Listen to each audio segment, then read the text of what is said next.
Sunday blessings to each and every one of you. It is such a beautiful opportunity to be here with you, offering for the first time a video message in our Sunday, Sacred Sunday offering. This is a living temple indeed. This is under a beautiful oak tree at Mepkin Abbey, which is a Trappist monastery about 50 minutes outside of Charleston, South Carolina, and a spiritual home base for me and for many of the people at our living temple. This place has been the inspiration for the creation of our living temple. I've been coming here to retreat for almost a decade now and annually participate in the Creche Festival as an installation artist.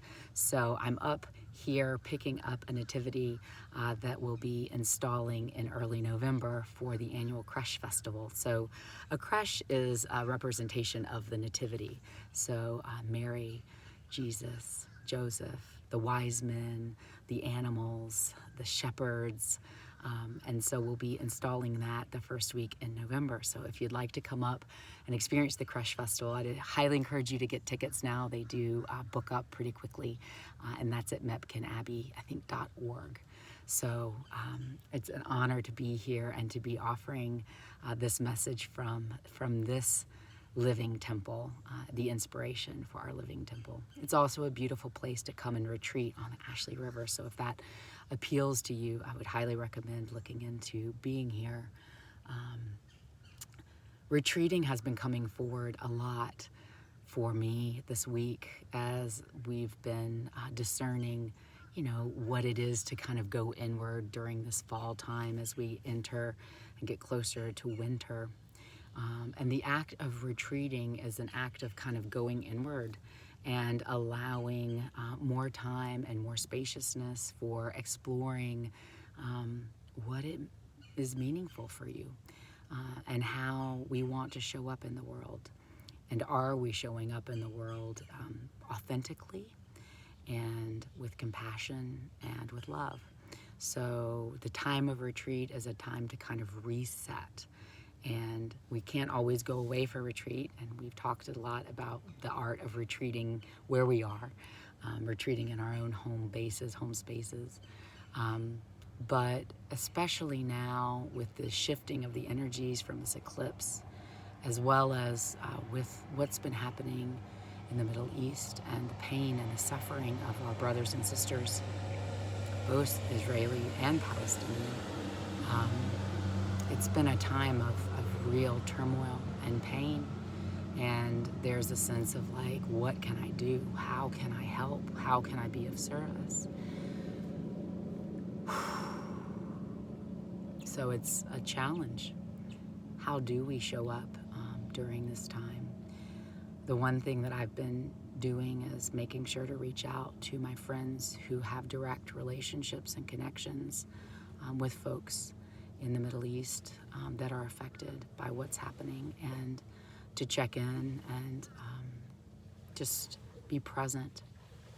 And that's something that perhaps you might consider doing as well. Perhaps you're already doing that. Alice Walker says that hard times require furious dancing, and I have been dancing furiously and crying and processing, and also sensing into where I might be out of balance and where I might be out of harmony in my own life, and seeking to get back in balance and back in harmony, for I know that we are all connected, and living from that space of connection and balance and harmony feels really, really important now. It feels like the world depends on each of us showing up in that way. So that's an invitation from our temple and from me to you this week. I hope that you'll join us if you feel called. We're dancing on Monday night. We dance on Zoom. Anyone is welcome. That's at 6 p.m. We'll come together on Wednesday for our women's circle. We'll dance and share prayers and a simple supper. Thursday night is men's fire circle. And then this coming weekend, I'll be up in Black Mountain, North Carolina for the Leaf Festival. And we'll be sharing Divine Dance Party on Sunday at 1 p.m. at the Leaf Festival. If you happen to be there, please come and dance.